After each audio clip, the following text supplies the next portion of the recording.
आदिशक्ती तुळजाभवानी, उभय हिंदुस्थानचं आराध्य दैवत छत्रपती शिवाजी महाराज आणि छत्रपती शिवाजी महाराजांनी या महाराष्ट्राच्या मातीतल्या माणसाला जगावं कसं हे शिकवल्यानंतर याच मातीतल्या माणसाला शेवटच्या श्वासापर्यंत स्वाभिमानाने लढावं कसं हे शिकवणारे छत्रपती संभाजी महाराज यांच्या पवित्र स्मृतींना अभिवादन करतो। आजच्या या शिवस्वराज्य यात्रेच्या सभेसाठी मंचावर उपस्थित असणारे निष्ठा, स्वाभिमान आणि लढवय्येपणा याचं महाराष्ट्रातलं मूर्तिमंत प्रतीक, आपल्या सर्वांचे मार्गदर्शक, राष्ट्रवादी काँग्रेस शरदचंद्र पवार पक्षाचे प्रदेशचे अध्यक्ष नामदार जयंतरावजी पाटील साहेब, माजी मंत्री बाळासाहेबजी पाटील साहेब, युवकांचे प्रदेशचे अध्यक्ष महबूब भाई शेख, विद्यार्थीचे प्रदेशचे अध्यक्ष सुनीलजी गव्हाणे, मान्य आमदार शशिकांतजी शिंदे, उत्तमरावजी जानकर, जिल्हाध्यक्ष सुनीलजी माने, प्रभाकरजी देशमुख, अभयजी देशमुख, व्यासपीठावरचे सगळे मान्यवर, सगळे पत्रकार बंधू, सगळे आजी माजी पदाधिकारी, आपण सगळेजण सगळ्यांना जय शिवराय। कारण खूप उशीर झाला याची पुरेपूर कल्पना आहे, पण आज सकाळी 9 वाजल्यापासून खरं तर टेक ऑफची वाट बघत होतो। आधी पुणे एअर ट्रॅफिक कंट्रोलच्या परमिशनचा प्रॉब्लेम झाला, नंतर एटीसीची परवानगी मिळाली आणि टेक ऑफ व्हायच्या आधी हेलिकॉप्टरचा प्रॉब्लेम झाला, म्हणून हेलिकॉप्टर बदलावं लागलं आणि त्यामुळे यायला उशीर झाला। त्याबद्दल मनापासून खरं तर तुमच्या सर्वांची, व्यासपीठावरील सर्व मान्यवरांची, आपण सर्वांची दिलगिरी व्यक्त करतो। आणि इतका उशीर झाल्यानंतर सुद्धा एवढ्या मोठ्या संख्येने तुम्ही जे जमलात, याच व्यासपीठावरून अनेकदा संबोधन केलेलं आहे, पण ज्या संख्येने तुम्ही एवढा उशिरानंतर, म्हणजे आता जवळपास 3:15 वाजलेत, एवढ्या उशिरापर्यंत तुम्ही बसलात, ही ग्वाही आहे, ही साक्षी आहे मान खटावचा आमदार हा महाविकास आघाडीचाच होणार हे तुम्ही ठरवलंय। कारण आपल्या लोकप्रतिनिधीविषयी वेगवेगळ्या गोष्टी सांगाव्या लागतात, अभिमानानं आपण सांगतोय का नाही, पण मान खटावनी चमत्कार बघितला। बहुतेक जयंत पाटील साहेबांनी त्यांच्या भाषणात त्याचा उल्लेख केला असेल। म्हणजे कोविडच्या काळात जो काही चमत्कार या भागात बघायला मिळाला, बघितलाय का नाही? हा, काय बघितलं चमत्कार? मयत माणसं जिवंत झाली, मयत माणसं घरी गेली आणि या माणसांना जाण्या येण्यासाठी जो निधी होता तो जर कुणाच्या खिशात गेला असेल तर मला खात्री आहे मान खटावच्या सूज्ञ मतदारांना नक्कीच ती बातमी वाचताना प्रत्येकाला वेदना झाल्या असतील की 2019 मध्ये जे मत दिलं होतं ते मत कुठल्या वाटेनं गेलं हे पाहून प्रत्येकाला वाईट वाटलं असेल। ही आजची परिस्थिती। आता आज काय झालं, आज खरं तर उशीर होत असताना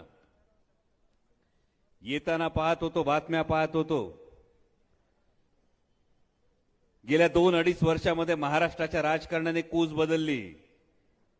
म्हणजे जून 2022 मध्ये शिवसेना पक्षामध्ये काही जणांनी राजकीय भूमिका बदलली, 2 जुलै 2023 ला राष्ट्रवादी काँग्रेस पक्षातल्या काही जणांनी भूमिका बदलली।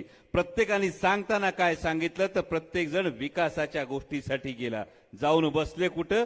भारतीय जनता पक्षाच्या मांडीवर जाऊन बसले। या भारतीय जनता पक्षाच्या मांडीवर जाऊन बसल्यानंतर प्रत्येकाला वाटायला लागलं एवढे पक्ष फोडले, चिन्ह पळवली, एवढं सगळं गेल्यानंतर खरोखर विकासाची परिस्थिती निर्माण झाली असेल त्या महाराष्ट्राच्या मंत्रालयात आज महाराष्ट्र विधानसभेच्या उपाध्यक्षांना त्यांचं म्हणणं सांगण्यासाठी, म्हणणं मांडण्यासाठी मंत्रालयाच्या 3ऱ्या मजल्यावरून जाळीवर उडी मारावी लागली। ही इतर कुठली परिस्थिती नाही, महाराष्ट्रातल्या सत्ताधाऱ्यांची परिस्थिती आहे। महाराष्ट्रातल्या सत्ताधाऱ्यांपैकी असलेल्या महाराष्ट्र विधानसभेच्या उपाध्यक्षांना पेसाच्या भरतीची मागणी सांगण्यासाठी, आपलं म्हणणं आदिवासी बांधवांचं सांगण्यासाठी जर मंत्रालयात विधानसभेच्या उपाध्यक्षांनाच उडी मारावी लागत असेल तर ही गोष्ट अधोरेखित करते की महाराष्ट्राचं सरकार सर्वसामान्य मराठी माणसाच्या हिताचं राहिलेलं नाही. हे सरकार कसलं झालंय? सरकार फक्त जाहिरातीचं झालंय, सरकार फक्त योजनांचं झालंय. आणि हे योजनांचं जाहिरातींचं सरकार होत असताना आपण बघतो आता एका पाठोपाठ एक योजना येतात, पण योजना तुमच्यापर्यंत पोहोचण्यासाठी पेपरमध्ये पानाच्या पानं भरतात का नाही? जाहिराती, रंगीत जाहिराती, आणि दिसतात 3 फोटो. खर्च किती होतोय? 270 कोटी.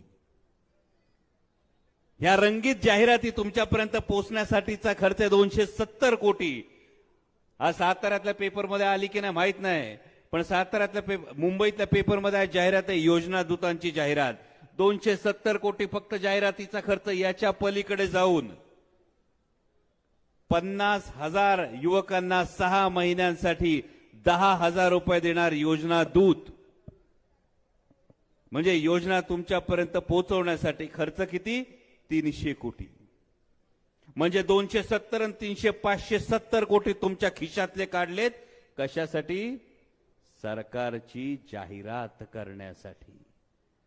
पण मराठी माणसाला चांगलं माहिती आहे, त्यात तर सातारा जिल्ह्याला परफेक्ट माहिती आहे का जाहिराती बघून साबण विकत घ्यायचा असतो, सरकार नाही. जाहिराती बघून आपण साबण घेतो, आपण तेल घेतो, पण जेव्हा सरकारला एवढ्या जाहिराती कराव्या लागतात तेव्हा खरं काय असतं? जे चकाकतं ते सगळं सोनं नसतं, जे वरडू वरडू सांगतं त्या सरकारचं काय खरं नसतं, हे आपल्याला माहिती. पण तुमच्या सगळ्यांचा मनापासून खरं तर आभार मानेन. लोकसभा निवडणुकीच्या वेळी तुम्हाला सगळ्यांना आवाहन करण्यासाठी आलो होतो आणि लोकसभा निवडणुकीमध्ये तुमच्या सर्वांचं मनापासून अभिनंदन करेन, कौतुक करेल की लोकसभा निवडणुकीत तुम्ही जो कौल घेतलात, हा कौल घेतल्यानंतर, कारण यावेळी संपूर्ण देशाचं लक्ष लागून राहिलं होतं. एकीकडे 50 खोके एकदम ओके चालू होतं, दुसरीकडे इन्कम टॅक्स, सीबीआय, ईडी म्हटलं की भल्या भल्यांनी बोट सोडून वेगळी भूमिका घेतली होती. आणि यावेळी महाराष्ट्राकडे लक्ष लागून राहिलं होतं संपूर्ण देशाचं. आणि हे लक्ष अशासाठी होतं की महाराष्ट्र हा 50 खोक्यात विकला जाणार, की महाराष्ट्र इन्कम टॅक्स, सीबीआय, ईडीच्या दबावाला बळी पडणार. पण तुम्हा मान खटावकरांचा मनापासून मी ऋण व्यक्त करतो की लोकसभेला तुम्ही दाखवून दिलं महाराष्ट्र विकला जात नाही, महाराष्ट्र कुणाच्या दबावापुढे झुकत नाही. हा छत्रपतींचा महाराष्ट्र स्वाभिमानानं उभा राहतो. आणि स्वाभिमानानं एकदा महाराष्ट्र उभा राहिला की तुतारी वाजल्याशिवाय राहत नाही. ही काळ्या दगडावरची रेग आहे. आणि त्याच पद्धतीनं येणाऱ्या विधानसभा निवडणुकीत ठरलंय, विधानसभा निवडणुकीत काय वाजवायचं?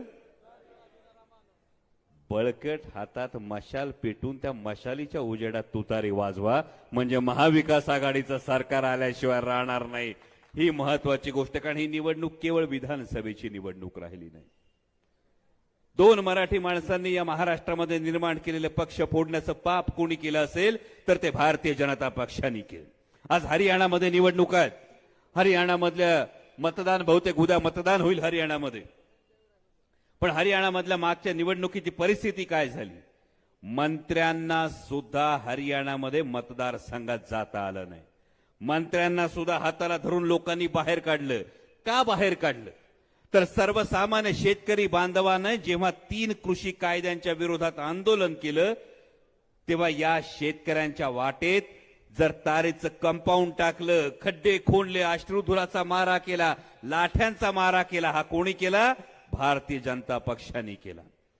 आणि हरियाणातल्या शेतकऱ्यांनी ठरवलं तुम्ही आमची वाट रोखली, आता तुमची वाट लावल्याशिवाय राहणार नाही. भावा, जर हरियाणामध्ये ही परिस्थिती तर महाराष्ट्रात काय वेगळी आहे?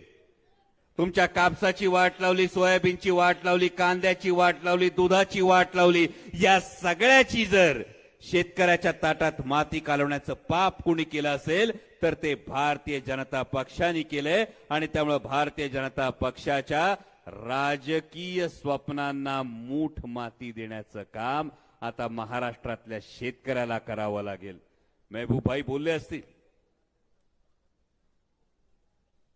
रोजगाराच्या विषयी सांगितलं असेल. तुम्ही सध्या टीव्हीवर एक जाहिरात बघत असाल, कॅन्टीन मध्ये बसलेली मुलं, त्यांच्या समोर बसलेला राजकारणी वेटर ऑर्डर घेऊन येतो आणि राजकारणाला द्यायच्या ऐवजी पोरांना देतो. बरोबर? बरं वाटतंय का असं बघायला? तुम्ही जर हॉटेलात गेला आणि तोंडावरची ऑर्डर जर वेटरने दुसऱ्याला दिली, बरं वाटतंय का? जर हे बरं वाटत नसेल तर तुम्ही कसं काय सहन करता? तुमच्या पोरांच्या तोंडासमोरचा रोजगाराचा घास हिरावून जर गुजरातला दिला जात असेल, जर महाराष्ट्रातून बाहेर पळवला जात असेल, तर याचं उत्तर घ्यायचं असेल, याचा जबाब घ्यायचा असेल, जाब विचारायचा असेल तर तो भारतीय जनता पक्षाला विचारावा लागेल. भारतीय जनता पक्षाचे गृहमंत्री आणि भारतीय जनता पक्षाचे गृहमंत्री असताना भारतीय जनता पक्षाच्या गृहमंत्र्यांच्या मान्य उपमुख्यमंत्र्यांच्या जिल्ह्यात 240 दिवसात 213 बलात्कार होत असतील तर हे सरकार माता भगिनींचं नाही, हे सरकार शेतकऱ्यांचं नाही, हे सरकार युवकांचं नाही. आणि म्हणून येणारी विधानसभेची निवडणूक ही भारतीय जनता पक्षाला चले जाव म्हणण्याची निवडणूक आहे. एवढी खूणगाठ फक्त आपण मनाशी बांधा आणि एकजुटीनं एकमुठीनं तुतारी वाजवणारा माणूस हे चिन्ह घराघरात पोहोचू द्या. महाविकास आघाडीचा आमदार हा 84 वर्षाचा योद्धा भल्या भल्यांना पुरून उरतोय. आज या योद्ध्याला गरज आहे, ती तुमच्या साथीची गरज आहे, तुमच्या ताकदीची गरज नाही. ही ताकद आपण आदरणीय पवार साहेबांच्या पाठीची उभी कराल अशी अपेक्षा व्यक्त करतो आणि आपली रजा घेतो. धन्यवाद. जय शिवराय.